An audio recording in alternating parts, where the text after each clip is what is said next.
আজি আমি NDP progressive এটা সিদ্ধান্ত ল'ব লগা আৰু সেইটো জাতীয় স্বাৰ্থত সংগঠনৰ স্বাৰ্থতে আমি এটা পদক্ষেপ ল'ব লগা হৈছে যি পদক্ষেপটো আমি কেতিয়াও ল'ব লাগিব বুলি আশা কৰা নাছিলোঁ আৰু সেয়ে হ'ল NDFB progressiveৰ প্ৰাক্তন সভাপতি আৰু বৰ্তমান উপদেষ্টা হিচাপে কাম কৰি থকা ধীৰেন বড়ো ডাঙৰীয়াক আমি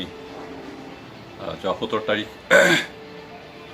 তাৰিখে অনুষ্ঠিত আমাৰ নেশ্যনেল কাউন্সিলৰ যি বৈঠক তাতে এটা সিদ্ধান্ত ল'লোঁ যে যিহেতু তেওঁ আজি 2 মাহ ধৰি বিভিন্ন প্ৰকাৰে সংগঠনৰ বিৰোধী কাম কৰি আছে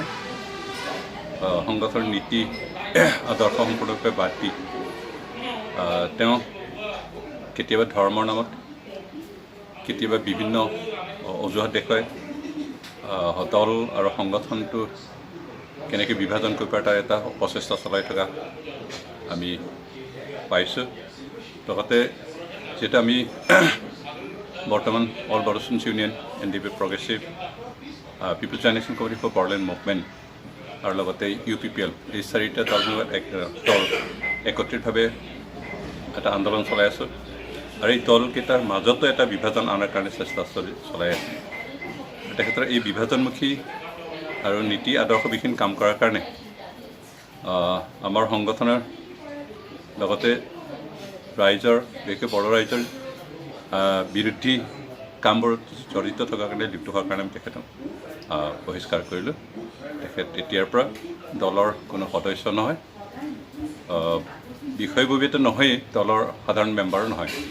সেইকাৰণে আমি দুখ মনেৰে তেখেতক বহিষ্কাৰ কৰিব লগা হ'ল BTC ইলেকশ্যনৰ কাৰণে আমি এতিয়ালৈকে একো আলোচনা কৰা নাই যিহেতু এতিয়াও যথেষ্ট সময় আছে এনে সচৰাচৰ বিগত দিনবিলাকত আমি নিৰ্বাচনত আমাৰ যিহেতু এটা ৰাজনৈতিক দল আছে আমাৰ প্ৰচেষ্টাত জন্ম লাভ কৰা তেওঁলোককে আমি সহায় কৰিছিলোঁ এইবাৰ কেনেকুৱা হ'ব সেইটো আমি এতিয়ালৈকে সিদ্ধান্ত গ্ৰহণ কৰা নাই যিহেতু আমি এটা সমস্যাৰ এটা দাবীক লৈ চৰকাৰৰ লগত আলোচনাত আছোঁ আৰু সেইকাৰণে অন্ততঃ বৰ্তমান আমি এই সমস্যা সমাধানৰ স্বাৰ্থত বেছি মনোনিৱেশ কৰি কাম কৰি আছোঁ সেইকাৰণে ইলেকশ্যন দেখা যাব সময়ত কেনেকৈ সিদ্ধান্ত লোৱা হয় সেইটো আমি পিছত সিদ্ধান্ত ল'ম যিহেতু এতিয়ালৈকে ইলেকশ্যন যথেষ্ট সময় বাকী আছে আমি আগতীয়াকৈ এই বিষয়ে একো চিন্তা কৰা